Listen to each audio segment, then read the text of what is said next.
इससे पहले की वीडियो में हमने समझ लिया था कि जो हमारा इंडियन कॉन्स्टिट्यूशन है, जो कि इंडियन पॉलिटी यानी राजनीति शास्त्र का एक छोटा सा पार्ट है, उसमें टोटली 22 भाग थे। तो उसमें उसका हमने पहला पार्ट टोटली कम्प्लीटली समझ लिया था। और उसमें भाग 1 में कहा गया था कि जो हमारा जैसे देश है, तो उस देश के कितने राज्य क्षेत्र हैं, कंट्री एंड इट्स टेरिटोरी, ये भाग 1 में लिखा गया है। और जैसे आर.एस. अग्रवाल का मैंने उदाहरण दिया था कि 1 से लेकर के और 4 तक के पेज थे, उसी तरीके से जो हमारी इंडियन कॉन्स्टिट्यूशन की बुक है उसमें भी आर्टिकल्स हैं। तो जो फर्स्ट आर्टिकल था उसमें कहा गया था कि जो इंडिया है वो हम राज्यों का एक यूनियन है। यूनियन, फेडरल, कॉन्फेडरल, हमने सब कुछ समझ लिया था डिटेल में। जो हमारा दूसरा आर्टिकल था वो कहता है किसी भी विदेशी राज्य को अपने देश में मिलाना हो तो राष्ट्रपति की एक छोटी सी इन्फॉर्मेशन देकर, यानी कि राष्ट्रपति को एक छोटी सी इन्फॉर्मेशन या कि कह सकते हैं पूर्ण अनुमति के से हम उस राज्य को अपने देश में मिला सकते हैं। आर्टिकल 3 में कहता है कि जो हमारे वर्तमान राज्य हैं उसमें हम कुछ भी कर सकते हैं, तोड़ फोड़ कर सकते हैं, जो उनमें वो कर सकते हैं। जो आर्टिकल 4 है उसमें कहा गया है कि जब संसद, यानी संसद की एक ब्रांच होती है कैबिनेट, और कैबिनेट का जो प्रमुख होता है, सबसे प्रमुख होता है, वो होता है प्रधानमंत्री।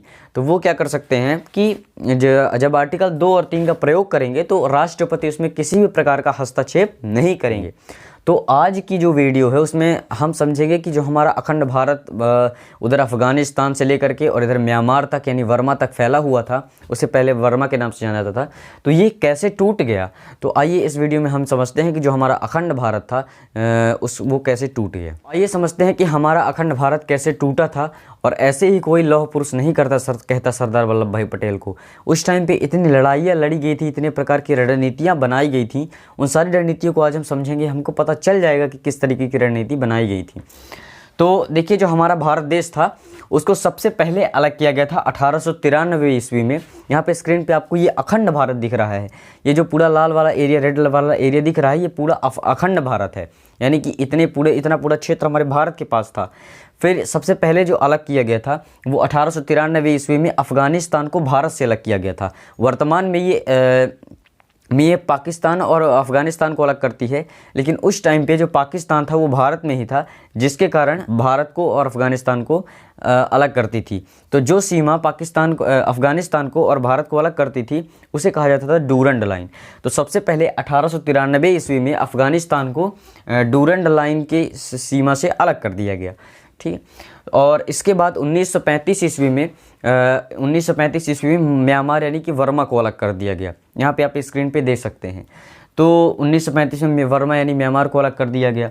इसके बाद 1947 में पाकिस्तान को अलग कर दिया गया। तो देखिए, पाकिस्तान को दो तरीके से, एक लाइन थी सीरियल रेडक्लिफ, एक आदमी था सीरियल रेडक्लिफ नाम का। तो वो आदमी आया, उसको भारत की संस्कृति के बारे में तो कुछ मालूम नहीं था। हमारे भारत में कितनी प्रकार की भाषाएं बोली जाती हैं, कितने प्रकार के पहनावे हैं और कितने तरीके की संस्कृति है।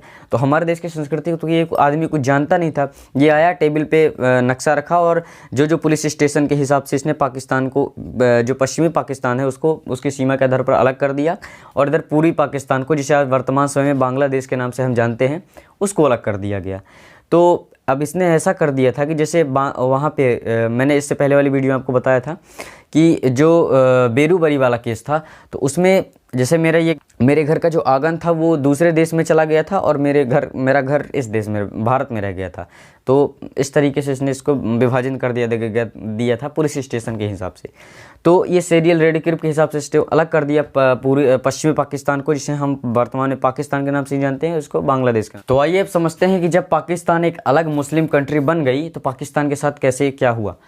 तो जो पाकिस्तान था, जो हमारे देश में थे कई सारी देसी रियासतें, यानी कि प्रिंसली स्टेट थी। प्रिंसली स्टेट वो हुआ करती थी जो राजा थे, जो छोटे छोटे क्षेत्र राज्यों के राजा हुआ करते थे, वो अंग्रेजों की चमचागिरी किया करते थे। उन्हीं को देसी रियासत या क्षेत्रों को भी देसी रियासत कहा जाता था। तो पाकिस्तान जब अलग हुआ, मुस्लिम कंट्री बना, तो उसमें कुल 13 देसी रियासतों ने विलय कर लिया। और हमारे जो भारत में था, तो हमारे भारत में 552 देसी रियासतों ने विलय किया पूर्णतः। लेकिन 552 देसी रियासतों ने ऐसे ही विलय नहीं किया, उसमें 549 जो देसी रियासतें थीं उन्होंने तो आसानी से विलय कर लिया, लेकिन बाकी की जो 3 देसी रियासतें थीं उन्होंने बवाल कर दिया। उनमें से थी एक हैदराबाद, जूनागढ़ और जम्मू कश्मीर। तो जो हैदराबाद था वो आज के समय में, आप यहाँ पे स्क्रीन पे देख सकते हैं, आज के समय का जो तेलंगाना है वो पहले का हैदराबाद हुआ करता था। हैदराबाद बहुत ही धनी था, वहाँ पे गोलकुंडा और जो कोहिनूर का हीरा हुआ करता था वो सभी वहाँ पे था, तो ये काफ़ी धनी था। तो ये क्या, यहाँ के जो राजा थे वो पाकिस्तान के साथ मिलना चाहते थे। अब यहाँ पे आप खुद ही देखिए कि नक्शे में आपको दिख रहा होगा कि अब ये बीच में से उठ के कहाँ पाकिस्तान जाएंगे। तो यहाँ पे हैदराबाद में अराजकता फैली हुई थी, यानी मार काट इस टाइप के। तो इन्होंने, सरदार वल्लभ भाई पटेल ने क्या किया, मेन रूप से हमारे जो राज्य हैं, राज्यों के भारत में एकीकरण में तीन लोगों की महत्वपूर्ण भूमिका थी। सरदार वल्लभ भाई पटेल, वीपी मेनन और उस समय के भारत के जो सबसे अंतिम वायसराय थे लॉर्ड माउंटबेटन, इन तीनों का सहयोग सबसे ज़्यादा था। तो जो हैदराबाद था उसको क्या किया, सरदार वल्लभ भाई पटेल ने क्या किया कि यहाँ पे ऑपरेशन पोलो चला दिया। ऑपरेशन पोलो ये कि वहाँ पे अराजकता फैली हुई थी। तो जो हमारे देश के सैनिक थे, देखिए जब अंग्रेज़ों ने नियम बनाया था तो हिटलर ने द्वितीय विश्व युद्ध में इतना ज़्यादा मारपीट कर दिया था कि अब अंग्रेज भारत में तो रह नहीं सकते थे। तो यहाँ पे ऐसा नियम कानून बना दिया था उन्होंने कि लड़ाई हो और भारत टूट जाए। तो 552 देसी रियासतों को फेडरेशन बनाना संभव नहीं था, इसीलिए 552 देसी रियासतों को यूनियन बनाया गया ताकि हमारे देश से स्टेट अलग ना हो। देखिए संविधान वाले बहुत होशियार थे। तो क्या हुआ कि जो सरदार वल्लभ भाई पटेल ने तो वो ऑपरेशन पोलो चला दिया। तो उन्होंने, अंग्रेज़ों ने कहा था कि जिसको भी अपना एक अलग देश बनाना है वो बना सकता है। किसी भी देश की जो सैनिक होगी, जो आर्मी होगी, वो किसी भी प्रकार का इन्वॉल्विंग नहीं रखेगी। तो हैदराबाद में सरदार वल्लभ भाई पटेल ने क्या कर दिया, ऑपरेशन पोलो चला दिया। ऑपरेशन पोलो का मतलब ये है कि जो हमारे देश की सैनिक थी, अंग्रेज़ों ने कहा था कि सैनिकों को मिलाना नहीं है, लेकिन हमारे देश की जो सैनिक थी उसको सरदार वल्लभ भाई पटेल ने उसकी पुलिस की वर्दी पहना करके और भेज दिया और हैदराबाद में मारपीट शुरू कर दी। तो अराजकता दब गई। लेकिन इन्होंने, हैदराबाद वालों ने क्या किया कि हैदराबाद वालों ने इंग्लैंड में कॉल किया कि हाँ यहाँ पे आर्मी भेज दिए हैं। तो इंग्लैंड वालों ने कॉल किया, इनके पंडित जवाहरलाल नेहरू उस टाइम के प्रधानमंत्री थे। तो पंडित जवाहरलाल नेहरू ने दबाव डाला, सरदार वल्लभ भाई पटेल थे। तो सरदार वल्लभ भाई पटेल ने कहा कि हमने तो एक छोटी सी पुलिस भेजी थी क्योंकि यहाँ पे अराजकता फैल गई थी, लेकिन वर्तमान वो सैनिक थे लेकिन आर्मी थी, इसको पुलिस बना दिया गया था। तो सरदार वल्लभ भाई पटेल को ऐसे ही लौह पुरुष नहीं कहा जाता है, समझ रहे हैं ना। तो ये पहला जो था ये मामला सॉल्व हो गया, किसमें, ऑपरेशन पोलो के तहत। ऑपरेशन पोलो से कई बार क्वेश्चन पूछता भी है बड़े बड़े कॉम्पिटेटिव एग्जाम्स में। तो आप देख लीजिएगा, जो जूनागढ़ है वो दूसरे टाइप का। जूनागढ़ आज के समय के जो गुजरात था, गुजरात का मैप कुछ ऐसा होता है। तो ये जो इसका निचला वाला हिस्सा था, यहाँ पे आप स्क्रीन पे भी देख सकते हैं, इसका निचला वाला जो हिस्सा था इसे जूनागढ़ के नाम से जाना जाता था, जूनागढ़ स्टेट। ये भी कहाँ जाना चाहता था, पाकिस्तान जाना चाहता था। अरे भैया तुम यहाँ से पाकिस्तान कैसे जाओगे। तो यहाँ पे क्या था कि यहाँ की अधिकांश जो जनता थी वो थी हिंदू और यहाँ का जो राजा था वो था मुस्लिम। तो ये पाकिस्तान के साथ मिलना चाहता था। लेकिन अभी सोच के देखिए कि जो हमारे देश के प्रधानमंत्री हैं नरेंद्र मोदी, वो डोनाल्ड ट्रंप को भारत भेंट भी देना चाहे तो दे सकते हैं, कभी नहीं दे सकते हैं। यहाँ पे जनमत संग्रह कराना पड़ेगा। सभी देश की जनता जब मानेगी, कहेगी कि हाँ, और सारी जो समितियाँ बैठेंगी तब तो हो पाएगा ना। तो इसी तरीके से यहाँ पे जनमत संग्रह करा दिया गया। तो यहाँ की अधिकांश जनता क्योंकि हिंदू थी तो उसने 90% से अधिक लोगों ने क्या किया, वो भारत के साथ मिलना पसंद किया इन्होंने। तो इसको जूनागढ़ वाला केस सॉल्व हो गया और ये भारत के साथ मिल गया। अब जो तीसरा स्टेट था वो था जम्मू कश्मीर। जम्मू कश्मीर के साथ अलग ही मैटर हो गया। ये इसका बिल्कुल उल्टा था। यहाँ की जो अधिकांश जनता थी वो थी मुस्लिम और यहाँ का जो राजा था हरी सिंह, वो हिंदू था। हरी सिंह जितना ज़्यादा बैल था उतना ही ज़्यादा होशियार था इसका प्रधानमंत्री शेख अब्दुल्ला। तो दबा के कभी ना कभी तो निपट जाएगा क्योंकि बैल है। तो इसके स्थान पे मैं यहाँ पे अपना साम्राज्य बनाऊंगा और अपना एक अलग देश बनाऊंगा, ठीक है। तो अब देखिए शेख अब्दुल्ला का जो अभी नाती है अमर अब्दुल्ला, उसने इतने सालों तक वो किया, ऐश किया यहाँ पे जम्मू कश्मीर पे। तो ये शेख अब्दुल्ला था। तो यहाँ पे जो हरी सिंह वाला जो मैटर था, तो क्या हुआ कि पाकिस्तान ने दगा कर दिया क्योंकि यहाँ की अधिकांश जनसंख्या क्या थी, मुस्लिम थी। तो ये क्या करते थे कि धर्म का चोला पहना के, क्योंकि हमारा देश है धर्मनिरपेक्ष और पाकिस्तान में ऐसा कुछ नहीं है। तो वहाँ की जो मुस्लिम वो थी बांध करके और बमबार्डमेंट करा दिए और आक्रमण करा दिया। एकदम अराजकता फैल गई, मारपीट मारकाट हर तरीके की चीज़ें शुरू हो गई। तो हरी सिंह डर गया भाई, उसे देश तो संभाला नहीं जाता था। उसने कहा कि मैं अपना परिवार ही नहीं बचा पाऊंगा तो देश बचा के क्या करूंगा। तो हरी सिंह भागा आया पंडित जवाहरलाल नेहरू के पास। अब पंडित जवाहरलाल नेहरू ने क्या किया कि उस सरदार वल्लभ भाई पटेल से कहा कि ए भैया बचाइए तो इनको। तो हरि सिंह सरदार वल्लभ भाई पटेल ने कहा कि क्यों बचाऊं मैं, ये जाए अपना देश बनाए अलग से। तो हरि सिंह ने कहा कि बचा लीजिए, मैं अपना परिवार सब छोड़ छाड़ के आया हूँ। तो इन्होंने क्या किया, सरदार वल्लभ भाई पटेल ने क्या किया कि विलय पत्र पर इन्होंने साइन करवा लिया। विलय पत्र ये होता है कि हम इसमें क्या कहते हैं, जम्मू कश्मीर यहाँ पे भारत में मिल जाएगा। तो इसने साइन कर दिया, राजा यही था, तो इस जम्मू कश्मीर इसके साथ मिल गया। तो अब इसके बाद जो थे हमारी भारत की जो सैनिक थी, उस जनरल युस्मानी थे, उस समय पे पाकिस्तान के बलूचिस्तान में इनका वो हुआ। इन्होंने पाकिस्तान वालों ने क्या कहा कि आप आ जाइए तो मैं आपको सेना अध्यक्ष बना दूंगा। लेकिन इन्होंने कहा कि जब मेरी भर्ती हुई थी, यानी कि जब मैं अपनी इस ड्यूटी में आया था, तो मैंने भारत से, अपने भारत देश से मैंने शपथ खाई थी कि मैं भारत देश की रक्षा करूंगा। तो चाहे देश के कितने भी टुकड़े हो जाएं, लेकिन मैं अपनी शपथ के एक भी टुकड़े नहीं करूंगा भैया। तो इसने क्या किया कि पाकिस्तान पे ये गया, और पाकिस्तान में ये इतने बहादुर थे कि जब इन्होंने चढ़ाई की थी, इन मुस्लिम लोगों ने, तो जहाँ तक इन्होंने चढ़ाई कर ली थी उससे 1 मीटर आगे भी ये नहीं बढ़ पाए थे, इतने बहादुर थे हमारे जनरल उस्मानी। तो ये यहाँ पे गए और जनरल उस्मानी थोड़ा इनके पीछे आके, जैसे ये 2 कदम आगे बढ़े तो इनके पीछे आके एक बम गिर गया। तो इन्होंने कहा कि तोप भी हमारा सम्मान करती है। क्या बात है भैया। तो इन्होंने ये ऐसे हुए थे, लेकिन एक बार क्या हुआ कि तोप आके इनके सारे डायरेक्ट सीना में लग गई, उनकी मृत्यु हो गई। तो इस तरीके से जम्मू कश्मीर वाला केस भी सल्ट हो गया। लेकिन ये भैया क्या किए, शेख अब्दुल्ला, हम विलय पत्र के हिसाब से जम्मू कश्मीर भारत के साथ तो मिल गया, लेकिन इस शेख अब्दुल्ला ने क्या किया कि शेख अब्दुल्ला ने कहा कि यहाँ पे 370 इसने लगा दिया, यानी भारत, इसका जम्मू कश्मीर है तो इसी का राज्य, लेकिन इसके साथ इसका लिए एक अलग झंडा होगा, इसका एक अलग संविधान हो गया। लेकिन अब मोदी जी ने ये वाला केस भी सॉल्व कर दिया। आइए अब आगे समझते हैं। तो इससे पहले की क्लिप में आपने समझा कि किस तरीके से ब्रिगेडियर उस्मानी ने उसमें जम्मू कश्मीर में इतनी वीरता से लड़े।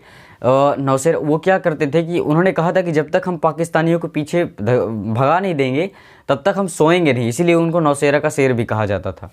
तो अब हम समझते हैं कि जब 1947 में वो तो मिल गया, ठीक है, लेकिन इसके बाद 1950 में कई टाइप्स के स्टेट बनाए गए। एक स्टेट बनाया गया ब्रिटिश टेरिटरी, जहाँ पे कुछ अंग्रेज रहा करते थे। देश आज़ाद होने के बाद जहाँ पे अंग्रेज रहा करते थे उसे ब्रिटिश टेरिटरी कहा गया, जिसमें कुछ ब्रिटिश के लोग रहा करते थे। दूसरे टाइप का बी, इसमें ABCD करके इन स्टेटों को डिवाइड किया गया था। तो जो बी टाइप का स्टेट था वो था प्रिंसली स्टेट। प्रिंसली स्टेट, इनकी जो ब्रिटिश टेरिटरी थी उनकी संख्या उस टाइम पे 9 थी। और दूसरे टाइप का इन्हें बी पे जिसे रखा गया था वो था प्रिंसली स्टेट। और प्रिंसली स्टेट वो हुआ करते थे जिन्हें देसी रियासत कहा जाता है, यानी कि जो ब्रिटिश उस टाइम पे किया करते थे उन्हें कहा जाता था प्रिंसली स्टेट या देसी रियासत। उनकी संख्या टाइम पे 9 थी। और जो स्टेट जहाँ पे अंग्रेज़ों ने कभी छोटे छोटे शहरों में, जैसे अजमेर हो गया, भोपाल हो गया, इस टाइप के शहरों में ये किया अपने में मिलाया करते थे, वहाँ पे आक्रमण करके जीता करते थे। तो उस टाइप के जो स्टेट थे जहाँ पे कमिश्नर का वो आधिपत्य हुआ करता था, उन्हें कमिश्नरी स्टेट के नाम से जाना जाता था। उनकी संख्या उस टाइम पे 10 थी। और यूनियन टेरिटरी यानी कि केंद्र शासित प्रदेश, उनकी संख्या उस टाइम पे केवल एक ही थी, अंडमान निकोबार द्वीप समूह। तो अब आइए समझते हैं कि इन जो स्टेट थे उनको हमारा ये वाला भारत का जो नक्शा आपको दिख रहा है वो बनने में किस किस टाइप की समितियां बनाई गई और कैसे इन समितियों ने इनको स्टेट्स में कन्वर्ट किया। देखते हैं कि उन स्टेट्स को मिलाने में कौन कौन सी समितियों का महत्वपूर्ण योगदान था। तो जो सबसे पहली समिति थी वो इलाहाबाद हाई कोर्ट के जज एस.के. धर आयोग चलाया गया था। एस.के. धर आयोग में कहा गया था कि जो हमारे राज्य हैं, ये जो princely state, commissionary state, British state, UT यानी यूनियन स्टेट हैं, इनको धर्म के आधार पर बांट दिया जाए। लेकिन इसमें JBP एक समिति आई।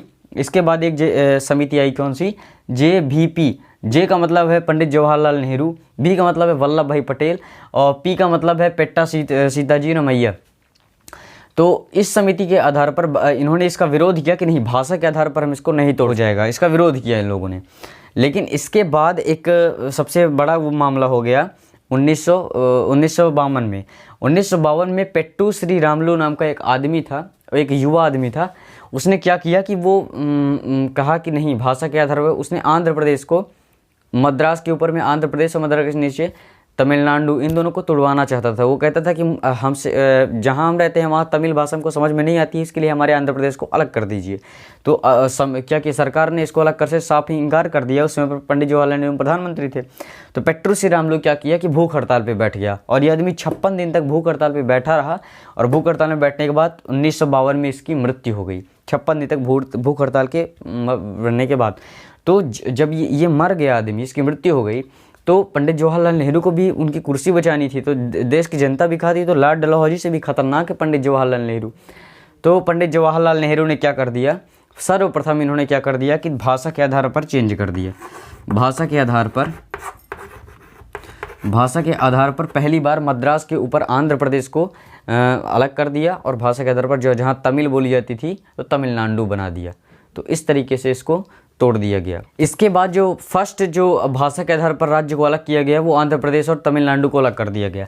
लेकिन इसके बाद एक और आयोग आया जिसे फजल अली आयोग के नाम से जाना जाता है। तो उस टाइम पे जो प्रधानमंत्री थे उन्होंने जज साहब से बात की, और उस समय पे जो सुप्रीम कोर्ट के जज थे वो फजल अली थे, सर अय्यद सरमान रहमान फजल अली नाम था उनका पूरा, उन्हें शॉर्ट में फजल अली के नाम से भी जाना जाता था।